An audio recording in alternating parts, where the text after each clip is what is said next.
موقفك أي وحي arrimaha socda ee doorashooyinka iyo dadaalada socda iyo fadhiyada iyo shirarka ka soo baxay annaga nagu aadano midkaas waa rasmiga ah waxaan rabaa marka inaan sheego muhiimaddu waxay tahay in annagu aan u soo taagnay muddo dheer in dalkani doorasho rasmi ah oo xor ah oo xalaal oo cadaalad inay ka dhacdo doorashadaasi marba meelay soo taagneeday maanta meeshaan ay joogtaa waxa aan diidanahay waxa waaye wuxuu inay caddaadaan rabnaa waxa soo socda in la garanaayo ergadayaa soo xulaaya in la garanaayo cidda ay ergada u taagan tahay matalaysa in la garanaayo maadaama golaha shacabka la yiri weli Soomaaliya kama ayan bixin 4.5 beelaha ayuu mathalaa in beeluhu ay fursad u helaan si sax ah ay ugu tartami karaan kuraasti ee aanay u ekaanin magacaabis in magacaabayo qof magacaabay aanay u ekaan shakiga in laga bixiyaan rabnaa ay caddaato oday dhaqan hadii la yiraahdo oday dhaqan waa magac guud waa badanya laakiin dadka Soomaaliyeed wax la garanayo hadda koor soo shaqeeyay la og yahay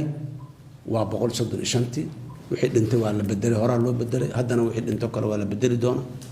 kii asagu diido anigu doorasho ka qayb galin ma yiraa sax xor ah bedelkiisa la keenaya laakiin in aanay wuxuu aanay yeelan karin maadaama dad aad u fara badan ay doorashada ay ku mashquulsan yihiin ay gacanta ku hayaan dadkaas gacanta ku hayaa wax ay siday rabaan u leexleexi karaan inaanu noqon haday guddi tahay haday dawlad goboleed tahay waxay leexleexi karaan inay noqon wax ummadda Soomaaliyeed oo dhan wada eeganayso oo wixii la isku ogaay maaha waxaan berri ay dhihi karto waay ujeedadeen marka wuxuu inay caddaadaan ay waadix ahaadaan ayaan rabnaa ko doorashadan waa doorasho dadban dib u soo dhacday sida bayaan ku cad laba jeer oo waqti la qabtay marna laba bilood la yiri marna taariikhiya la qabtay ay dib u soo dhacday hadda inaan dib u sii dhicnaan rabnaa ma aha dacwadeenu maxay dib ugu dhacday maaha waaba dhacdayba laakiin haddaan rabnaa inaan dib u sii dhicin oo la sheego maalin hebelay saas waxaasi dhacayaan maalintii la sheegana inay dhacaan rabnaa waana dhici kartaa han qabnaa oo asbaab aanay u dhici karin oo waaweyn oo la garanayo haday yimaadeen waaba loo wada joogay laakiin qorshaha inuu cad yahay oo ay doorashada waqtigeedii ay ku dhacdo ayadana waa rabnaa waxa intaas dheer doorashada waa doorasho dadban culayska in laga yareeyo waxa in la fududeeyaan rabnaa oo aan aad loo cuslaynin oo dadka aan lagu dhiban dalku duruufo gaar ah ku jira dadka Soomaaliyeed duruufo gaar ah ku jiraan niman dhib badan oo maxaan ku raadnaa nabadiid ah dalkii muxuu ahaay iyo amnigiisii iyo wixii dhan culays ku ah annagu inaanan culays kala aanan sii saarin wax hadda aanan la garanayn qiimaha weyn oo maxaan ku raadnaa ay doorashada ku soo kordhinayaan laakiin la garanayo culayska ay ku soo kordhinayaan dalka doorashada ka dhacaysaah kuraasta beelaha lagu matalayo meelaha ay ka dhacayaan waa la wada ogyahay meel dad deegaankaas dadka joogay kaliya ma wax codaynay deegaano fog dadka imaanaya codaynay kuwa la soo qaadaya diyaarada soo raacayo deegaanka lagu codaynay aan guriyo ku lahayn ee degayo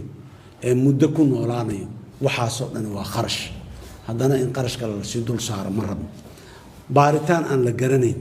ninka sharci xildhibaanka ahay ee hore inta loo soo baaray muddo 4 sano xilka soo hayay haddana maanta maxaa loo sii baaraa oo haddana loo yiraahdo sharci xasaanadaha 4 sano xilka soo hayay dabcan ka cusub waxaan dhahnay hal la baaro hal baa waa qodob erga 100 qofood ah oo awal baa anagu aan qabnay 100 kan muhiim ma ahayn laakiin daraga inay ay kala heshiisna waa lagu qoray maadaama heshiisida lagu qoray wixii heshiisida lagu qoray in la aqbalo moogiya awalna inay muhiim ahayd uma aan arkeenin haddana waa la sii cusleeyayo ayaga yaa la baaritaan loo diro waxa laga baarayna lama yaqaan waxaan rabnaa waxa laga baaray in la yaqaan waxaas qofkii ku caddaato cadayma loo helo dambiile ah yaan la soo dhaweynin maxkamadaha hore u xukuntay xukunku waa yaala waa qoran yahay waa la garan karaa dood kama taagnaan karto argagixiso falkulaha maalin hebel meel hebel qarxiyay maalin hebel muxuu ahay qof hebel meel hebel ka qayb galay maalin hebel kooxdaas magaceeda ku hadlay waa la garanaya waa la sheego laakiin in dadka Soomaaliyeed lagu maalin walba ninkii la rabo la diidan yahay in buraash la mariyo oo la yiraahdo waa argagixis iyo waa muxuu ahay waa dambiile aan la garanay xukun dhacay waa waxaan ka hadlayno inta dadka maxkamadaha meelaha qaarkood la tago la yiraahdo hebel maxkamadaha dacwa ka taalo ma waliba dambiyada sibiilka deynaan ku leeyahay ninkan haddii nin yiraahdo doorashada ma looga reebaya waxaan u baahanahay waxaana in ay objective aadaan caddaadaan xildhibaanka murashaxa ah ee xildhibaanka kursiga doonanayo ee kursi walba 3 4 5 10 qofood ay u wada socoto muwaadiniinta oo gabdhay wiilalba leh kursiga inay soo doonato waxay mudan tahay yaa waay inay cad yihiin aan rabnaa oo aanu qofka asoon oga ma lagu soo diidi doonaa ma lagu soo ogolaa doonaa asoo lah inuuna meesha soo aadin ee in la diidaya hadduu ogyahay gurigiisu isku joogo inuu shuruudihii buuxiya hadduu ogyahay uu nadiif yahayna kursiga inuu soo doontaan rabnaa dadka Soomaaliyeed waxaan u sheegaynaa annaga midowga murashaxiinta waxaan u taagannahay mar walba oo mabda'iyan aan u taagannahay dalkan dimuqraadiyadiisa in la ilaaliyo dadka Soomaaliyeed xuquuqdooda in la ilaaliyo waxa uu xaq u leeyahay qofka muwaadinka